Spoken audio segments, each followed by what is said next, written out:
राधे राधे।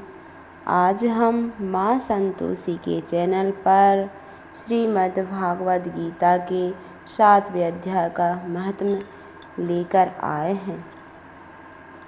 भगवान शिव कहते हैं, पार्वती अब मैं 7वें अध्याय का महत्व बतलाता हूँ, जिसे सुनकर कानों में अमृत राशि भर जाती है।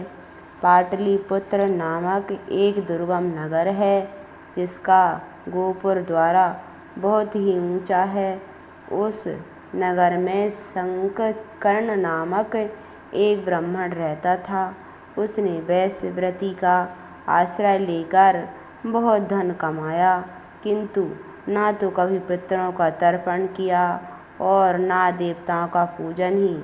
वह धनोपार्जन में तत्पर होकर राजाओं को ही भोज दिया करता था। एक समय की बात है, उस ब्राह्मण ने अपना चौथा विवाह करने के लिए पुत्रों और बंधुओं के साथ यात्रा की। मार्ग में आधी रात के समय जब वह सो रहा था, एक सर्प ने कहीं से आकर उसकी बाह में काट लिया। उसके काटते ही ऐसी अवस्था हो गई कि मणि मंत्र और औषधि आदि से भी उसके शरीर की रक्षा असाध्य जान पड़ी। तत्पश्चात कुछ ही क्षणों में उसके प्राण पखेरु उड़ गए।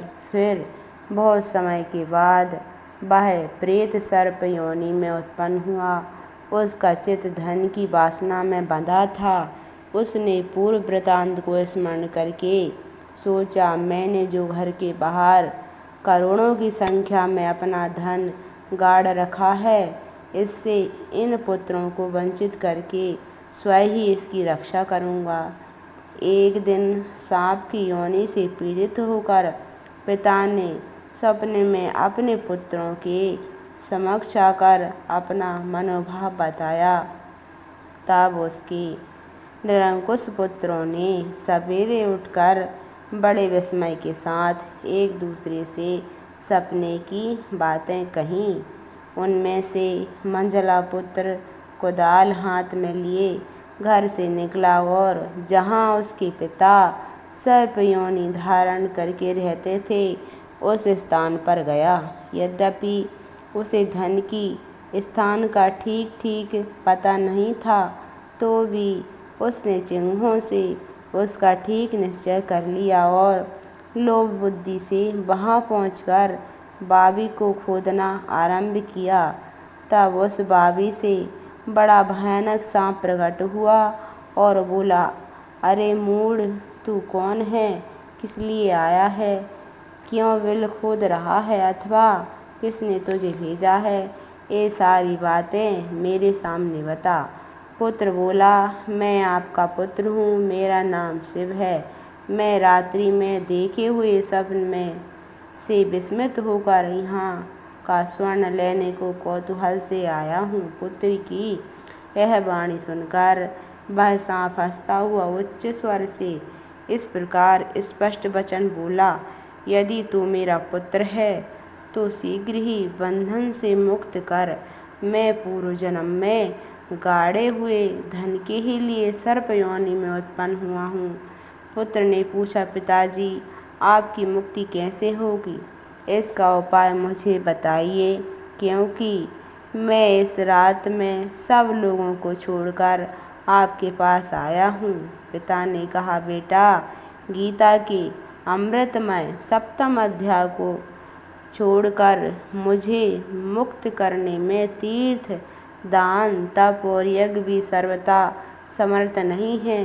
केवल गीता का 7वां अध्याय ही प्राणियों की जरा मृत्यु आदि दुख को दूर करने वाला है। पुत्र, मेरे श्राद्ध के दिन 7वें अध्याय का पाठ करने वाले ब्राह्मण को श्रद्धापूर्वक भोजन कराओ। इससे निसंदेह ही मेरी मुक्ति हो जाएगी। बस अपनी शक्ति के अनुसार पूर्ण श्रद्धा के साथ वेद विद्या में प्रवीण अन्य ब्राह्मणों को भी भोजन कराना। सर्प योनि में पड़े हुए पिता के ये वचन सुनकर सभी पुत्रों ने उसकी आज्ञा के अनुसार तथा उससे भी अधिक किया। तब शंखकर्ण ने अपने सर्प शरीर को त्याग कर दिव्य देह धारण किया और सारा धन पुत्रों के अधीन कर दिया। पिता ने करोड़ों की संख्या में जो धन बांट कर दिया था, उससे वे सदाचारी पुत्र बहुत प्रसन्न हुए। उनकी बुद्धि धर्म में लगी हुई थी, इसलिए उन्होंने बावली, कुआं, पोखरा, यज्ञ तथा देव मंदिर के लिए उस धन का उपयोग किया और अन्नशाला भी बनवाई। तत्पश्चात 7वें अध्याय का सदा जाप करते हुए उन्होंने मोक्ष प्राप्त किया।